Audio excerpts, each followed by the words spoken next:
waldarraane yoom kan nu darbu argaa waldarrahuuni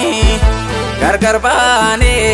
anaaf siif hin malle silaa gargar bahuuni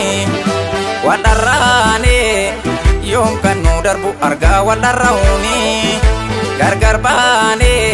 anaaf siif hin malle silaa gargar bahuuni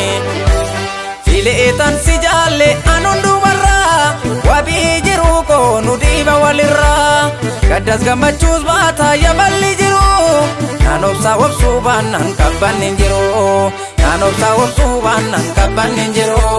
naa obsi obsuu baannaan qabbanni hin jiru.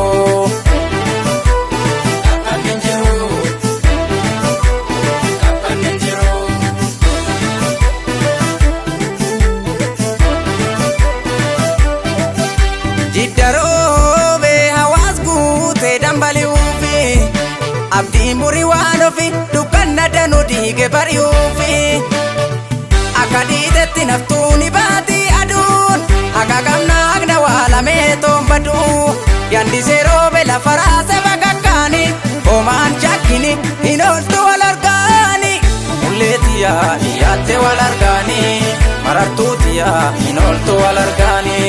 mulleetiyaa dhiyaatte wal argaani marartuutiyaa hin ooltu wal argaani mana gaafata garaani si qofanaa filee carraani nu kan bareennu wallumaani gargar hin deemnu barumaani situ namooy onnee koo waa baraani natta saasime maal yaadee garaani na wallaanime si harka jira dawaani natta saasime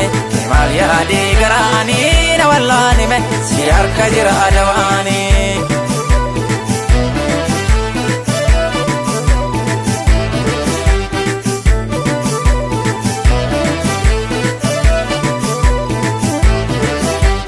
Gaaddisa addunyaa fi jaarree osoo fala qabnu maaman karaarree lakki kan ormaan taatu yaa qabbaleeto siin oolfadhaa aarsaa sii kaffaleeto siin oolfadhaa aarsaa sii kaffaleeto siin oolfadhaa aarsaa sii kaffaleeto siin oolfadhaa aarsaa sii kaffaleeto siin oolfadhaa aarsaa sii kaffaleeto.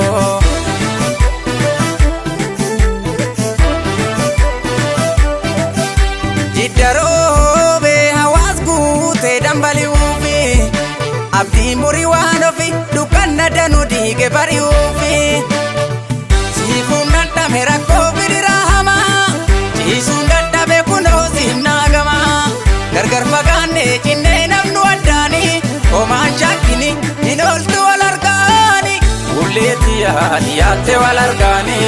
marartuutiyaa hin ooltu wal argaani. Mulleetiyaa dhiyaatte wal argaani marartuutiyaa hin ooltu wal argaani dheerattee dukkanni sammaatu obsumaan sossobii garaakee wal hubannaan galmi fagaatu nan irraanfati na daraakee fira fakkaate kan addaan nu dhiigu jira natu siin tola hin fagaatinii na biraan waliif fala alagaan nuuf hin ta'u fira situ naan tola fagaatini na biraan waliif fala alagaan